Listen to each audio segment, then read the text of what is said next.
Sakin olun. Onda siz sahipkarlar deyirsiniz ki işinin üzərində mütəmadi dur, rahatlığını da təmin elə. Sahipkar işin başında dursun o demek değil ki bütün operasyonlarda iştirak eləsin. O demektir ki strukturu doğru kursun ve hesabatlara nəzarət eləsin. Bəzən sahipkarlar şöbeler arasında problem olanda onları barıştırmakla məşğuldur. O da üzülməsin, o da üzülməsin, o da üzülməsin, ona da hiçbir şey olmasın, buna da hiçbir şey olmasın, iş de kalır ortada. Əlaqələri möhkəmləndirmək. Sahipkar sıkılır.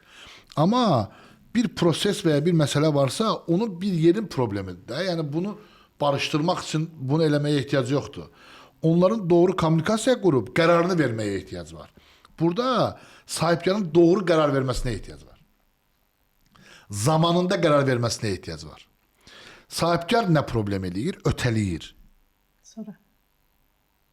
Onlar arasında müzakirəni də ötəliyir. Deyir, bəlkə mən vaxt versəm, bunların arası düzələr.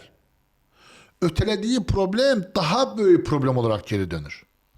O yüzden dediğim mevzu ondan ibarətdir ki, idarə etmə, yani şirkətlerde en önemli şey məlumat akışın sürətidir. Şəffaflığı və sürətidir. Eğer sen bu sürəti təmin edə bilmirsənsə, sürətli qərar verə də bilmərsən.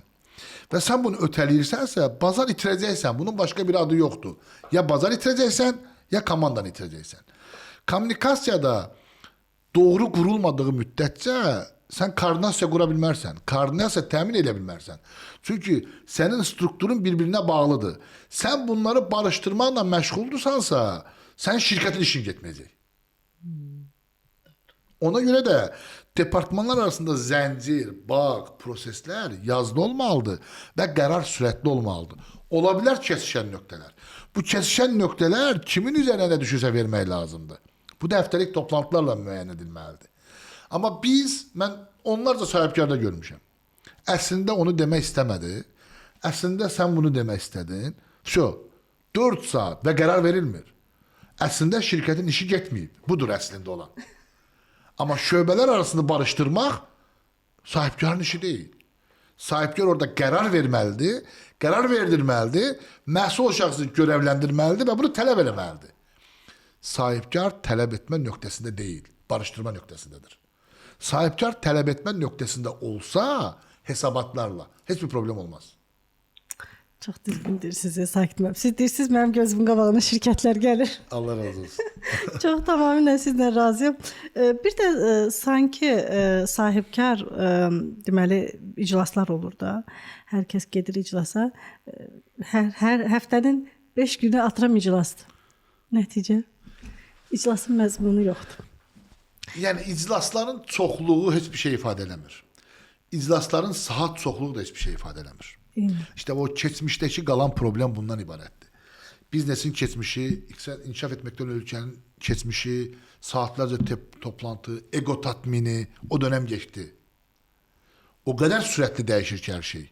Sen toplantının gündemini, danışılacak mevzunu evvelden planlayabilmirsense toplantıda netice alabilme ihtimalin yoktu. Hətta vaxt O yüzden qoymalısın.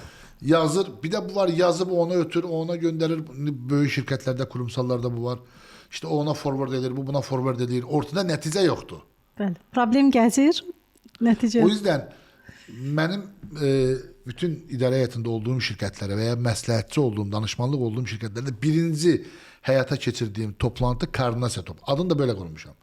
Koordinasya toplantısı. Deyirlər koordinasya nədir? Deyirəm ay satış müdürü. Sen benim yanıma gelip satın almanı söyürsən. Ey satın almacı. Sen benim yanıma gelip istesalatçı söyürsən.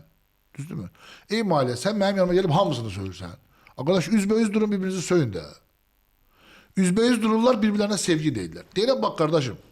Sen dün benim yanıma geldin. Dedi ki bu adam bu işi görmediğine göre biz pulu alabilmedik. Denen. Deyir ben öyle demedim. Hayda.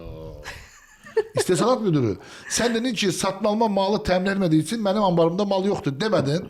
Deyir tam öyle demedim. Bak bunu kim dedi axı? Benim yanıma gelip demişsiniz de. Ben buradayım.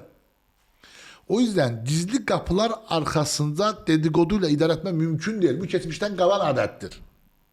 Sen hamıyla bir baş başa danışanda o özünü müdafaa edecek. O özündən başqa hər şey haqqında pozitiv danışmayacaq, negativ danışacaq. Çünki onun günahının olma ehtimalı yoxdur. Və o sahibkar özünü yaxın hiss edəcək.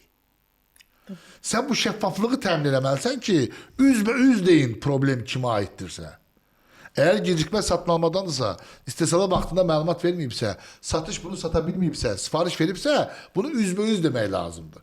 Yəni mənim şirkətlərdə ilk qurduğum toplantı koordinasiya toplantısıdır. Adı koordinasiyadır.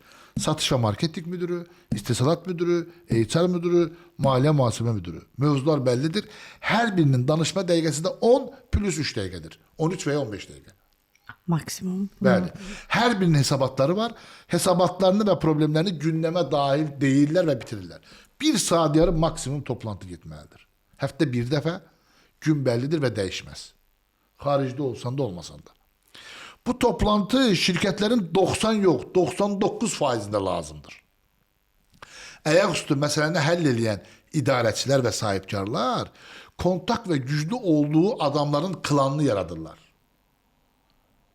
Ayaqüstü biri var, ona söz deyirlər. O adam gedib deyir, onun klanını yaradırlar. Özləri yaxşı idarəçi deyirlər.